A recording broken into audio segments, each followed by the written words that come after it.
So in 2009, I had some back pain and I went to an orthopedic doctor, and he told me, hey, if anybody ever tells you you have a cyst in your spinal canal, you do, but it's no big deal, nothing to worry about, just didn't want you to freak out about it.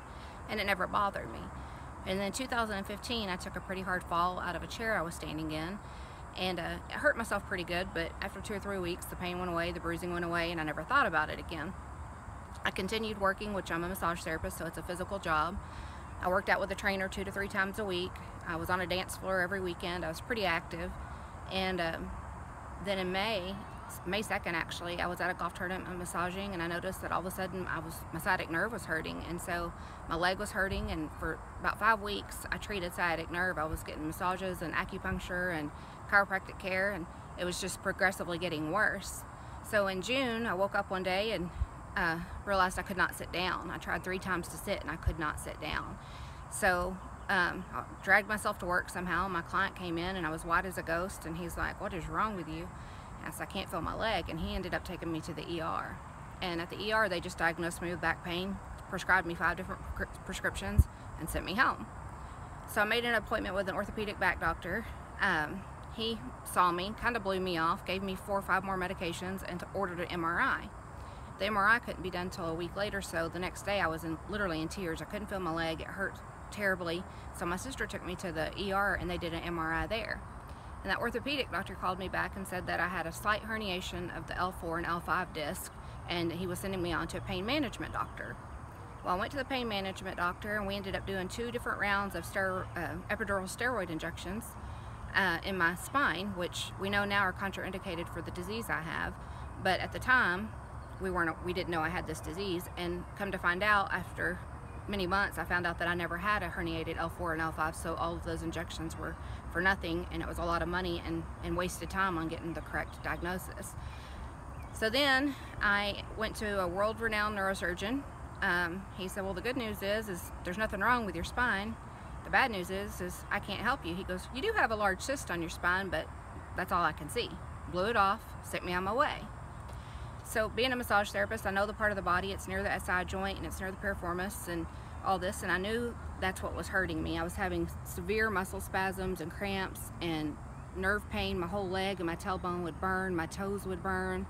I cried 24/7. I could not function, I couldn't work, I couldn't dress myself, I couldn't walk. I became debilitated, pretty much bedridden in just a matter of months. I needed everybody's help to bathe me, feed me, dress me, you name it. I could not do it for myself. So this doctor does all these tests on me, and he recognizes on my MRI that I had a large Tarlov cyst, and even suggested that I should see this guy, but he really believed it was my piriformis syndrome. So once again, we went through 2 more rounds of injections, and these are spaced 6 weeks apart. So waiting every time, 6 weeks every time in severe pain when these injections didn't work, for something else, and at the time still no medications given that helped this at all. So 24/7 inconsolable pain. And then he sent me on to a pain management doctor and a hip surgeon, and I go to the pain management doctor, and she looks at my MRI, and she's an anesthesiologist, so of all people I at least expected her to be the one to diagnose. And she said, you've got these crazy cysts on your spine, and I want to order an MRI of your upper spine. And she did, and that came back that I had these cysts on every vertebrae in my spine, most notable ones in my sacrum. So she sends me on to Dr. Frank Feigenbaum, who's a world-renowned surgeon. He's an interventional neurosurgeon, and he's one of 3 doctors in the world that actually treat this disease, and he's the most known for it. He's treated more people than anyone else.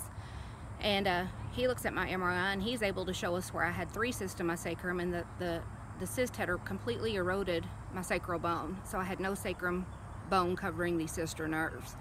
So he said, yes, I'm a candidate for surgery, but because he's the only one in, there's 2 in the United States that do it and 1 in London, he's the only one locally.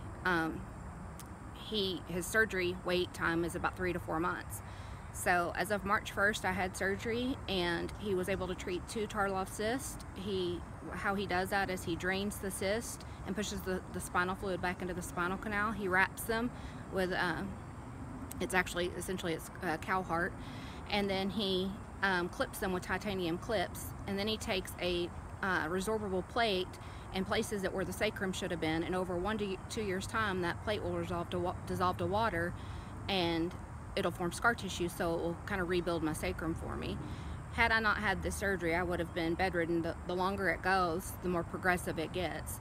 And doctors find these cysts, but they say that they're incidental. They say that they don't matter, that they can't cause symptoms, but they do. There's hundreds of people around the world that are suffering with these and can't get the proper care or the proper diagnosis. And we know now, like, some medications will help with nerve pain and things like that, but they never take it completely away. A month ago, I could not sit, I could not walk, I could not drive. I didn't drive for 7 months, and here we are 4 weeks post-op, and I'm standing. I drove us here today. I was able to go out to dinner with my family for the first time this weekend in probably about 10 months.